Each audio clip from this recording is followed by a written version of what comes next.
about a 10. I should fuck her in a Benz. Assalamualaikum. Oh, waalaikumsalam. Silahkan masuk. Ya, terima kasih Bu. Salam dulu. Terima kasih. Judulnya bagaimana? Dibuat nyaman ya, seperti ini ruangan Buya. Sebelumnya dengan Mbak Livia ya? Iya. Gimana kabarnya hari ini Mbak Livia? Alhamdulillah baik. Jadi perjalanannya gimana sih sekolah? Macet atau gimana mungkin? Hari ini lumayan macet ya, karena kan barengin juga ujian. Oh, bareng ujian sama kebetulan rutenya lewat ini ya? Lewat sekolah SD mungkin? Iya. Oh iya, lewat diantar sama diantar atau Diantar sama ayah tadi sekalian ayah berangkat kerja.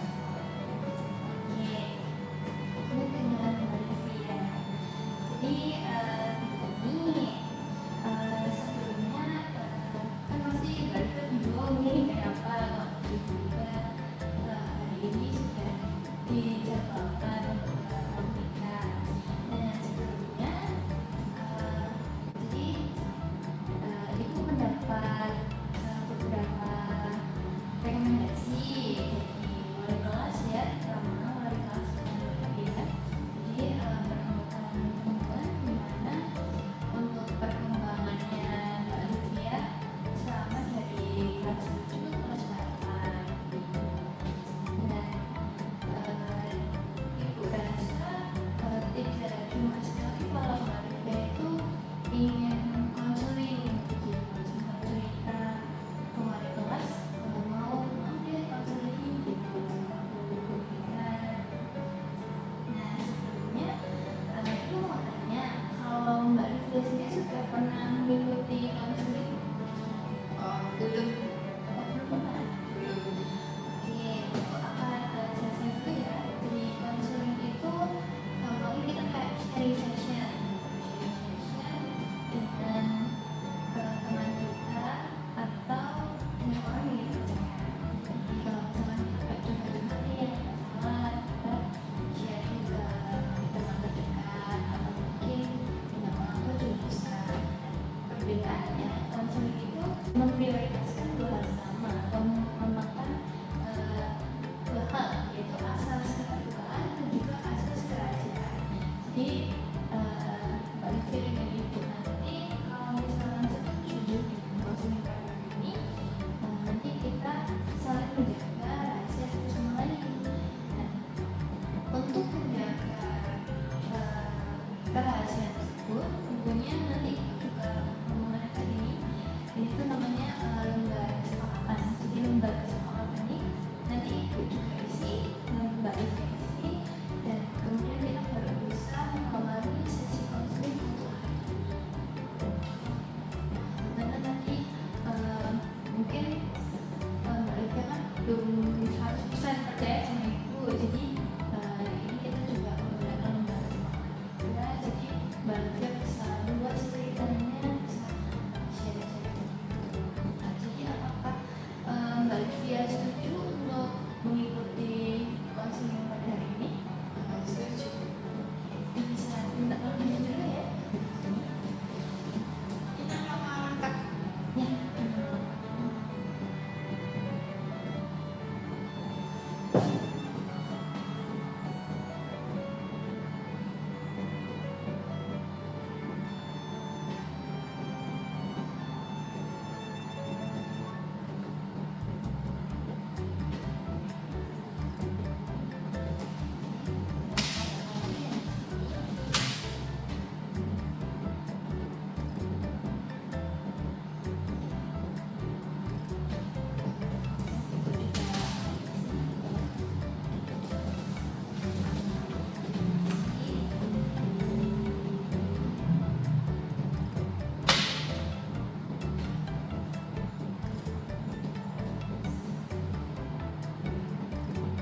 diri saya sendiri itu sulit untuk mengendalikan diri saya sendiri, apalagi saat emosi. Biasanya kalau saat emosi itu semua orang tuh pasti kena, maksudnya ibarat semua orang tuh pasti dapat gitu loh maksudnya. Nah, apalagi kan saat itu kan saya juga masih labil, masih rasa juga. Nah, kadang tuh saya tuh gampang tersinggung emosi, jadinya kalau apa-apa tuh gampang tersinggung. Kalau orang bilang tuh kayak udah ngerasa dulu gitu loh. Oke, jadi Mbak Rika itu merasa sulit untuk mengendalikan diri ya? Iya. Oke. Ya, kalau itu boleh tahu, Mbak Rika merasa seperti itu ketika peristiwa apa? Apakah mungkin waktu di sekolah bersama teman, bercanda atau bagaimana? Mungkin bisa diceritakan. Kalau untuk momennya sendiri pada saat itu tuh selalu untuk mengendalikannya sendiri itu pada saat di sekolah. Tapi kalau itu tuh sebenarnya sudah dari lama, tapi kan karena ya Bu, dari tahun ke tahun itu tidak ada, saya juga tidak bisa untuk mengendalikan diri saya sendiri, karena pada saat gojek dengan teman atau saat ngobrol dengan teman itu kadang tuh tercelutus aja gitu loh. Kuat gitu. Iya. Oke, jadi Mbak Rika merasa ketika lebih banyak masalah ini muncul ketika Mbak Rika bersama dengan orang lain. Iya. Kalau Mbak Rika sendiri itu ketika sendiri, maksudnya tidak ada orang lain di sekitar dia, apakah Mbak Rika juga merasa untuk sulit mengendalikan diri atau kira-kira apa yang terjadi? Kalau untuk sama orang lain, kalau sama orang lain kalau sulit mengendalikan diri pada saat kayak ngobrol, kalau bercanda, pada saat bercanda kayak itu kan kadang kan kita kan udah terbawa gitu loh dengan bercandaan. Biasanya tuh gojek-gojekan yang menurut kita itu biasa aja, tapi kan kalau orang lain juga kadang juga susah untuk diterima. Kalau waktu sendiri jarang ya momennya, Jarang, pasti sama orang lain. selalu sama orang. Oke. Sama orang lain dan kemudian itu tadi sudah lama ya Mbak Rika itu Mbak Rika merasakan di umur berapa? Apakah waktu mulai sekolah atau mulai kenal dengan orang lain? Kalau mulainya untuk mengenali diri sendiri itu mulai pada saat sekolah. Saat sekolah ya, jadi benar-benar masuk ke lingkungan sekolah baru bersosialisasi ini jadi sulit untuk mengendalikan diri. Ya, karena kan tahap itu kan juga tahap yang susah ya, maksudnya untuk diri kita sendiri membalanskan dengan orang lain juga susah. Kalau ibu boleh tahu di untuk skala ya, jadi dari skala 1 sampai 10 itu yang paling berat misalnya. Kalau skala 1 itu yang mana? Kira-kira Mbak Rika itu di skala berapa merasakan sangat sulit untuk mengendalikan diri Mbak Rika? Untuk saat ini ya, mungkin di skala 5 atau 6 sih. Enggak atau enggak? Kalau Bapak kira-kira kenapa Mbak Rika di skala itu? Karena untuk dengan orang lain sendiri biasanya kalau sementara pribadi itu bisa sampai emosinya. Jadi memang juga di beberapa momen tergantung sama orangnya juga ya. Iya. Misalkan mungkin Mbak Rika tidak cocok, jadi mungkin bisa di skala 10 ya. Iya. Jadi di skala 5 sampai 6 ya Mbak Rika. Kalau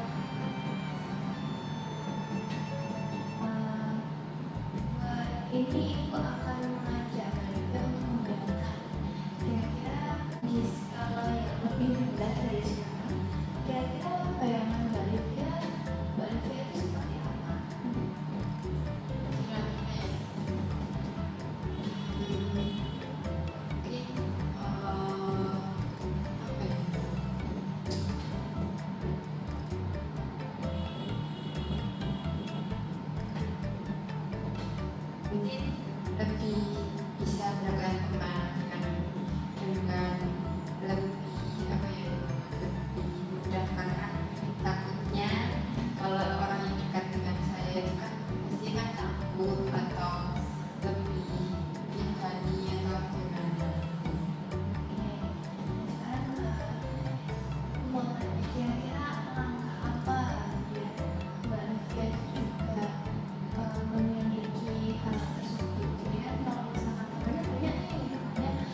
mengurangi kayak bercanda berlebihan atau emosi yang berlebihan atau berkata saya yang mungkin akan saya pilih yang dipilih terlebih dahulu sebelum diucapkan. Jadi sama saja kita sudah tahu ya, kurang lebih Mbak Livia itu ingin melakukan langkah apa saja, maka Mbak Livia itu bisa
sudah selesai.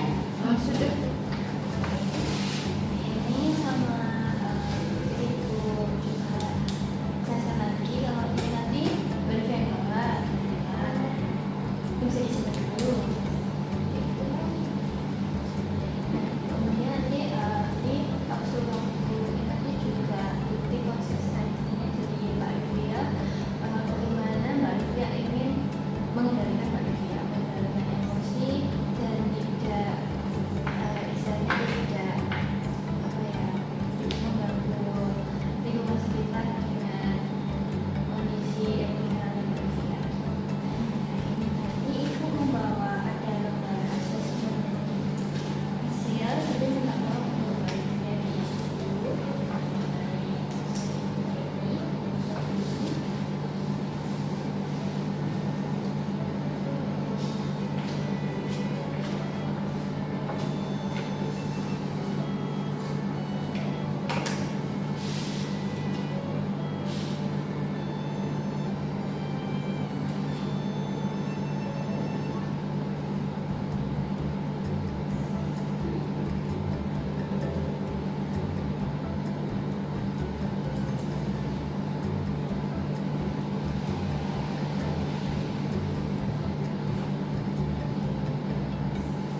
Yang tak beli ini C6.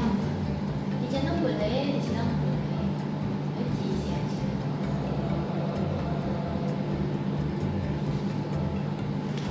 Sudah.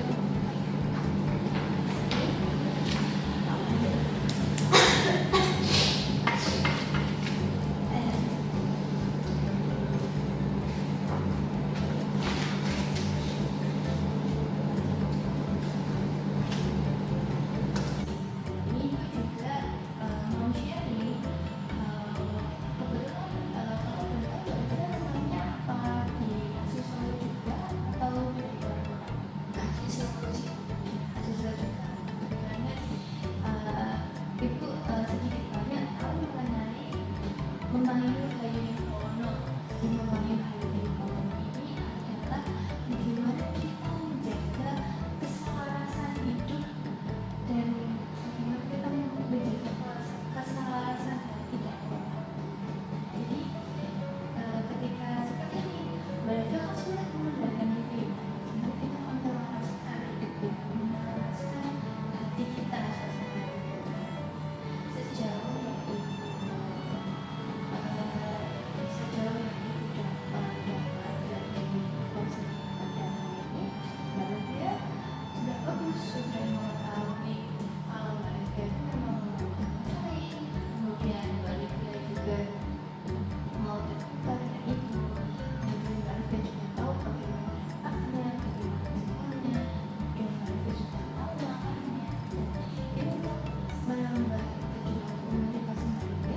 Jadi budaya ini kan budaya asli Surakarta, di mana memang masyarakat kita juga benar-benar menjaga keselarasan budaya.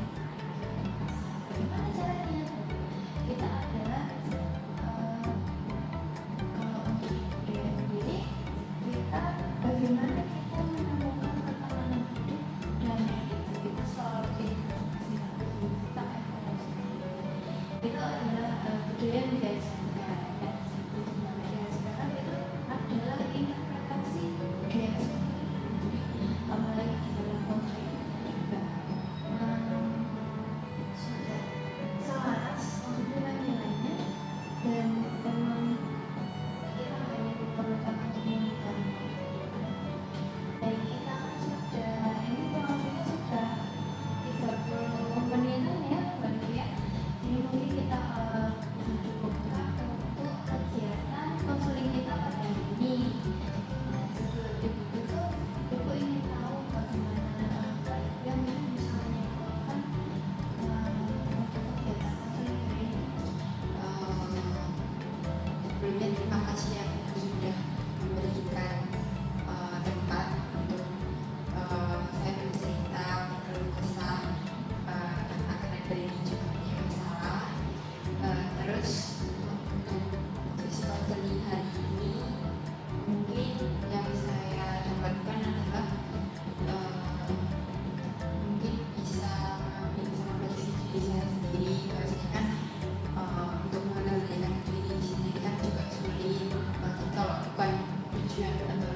budaya yang paling dari ini dalam konflik dan juga dalam kesalahan.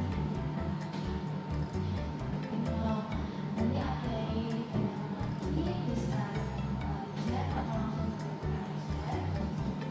Untuk hari ini Ibu ingatkan.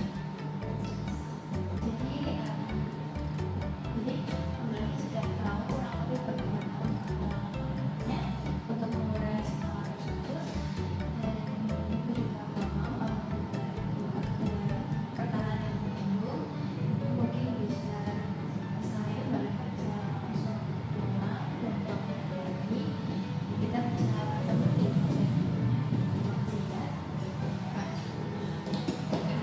oh ya, terima kasih ya.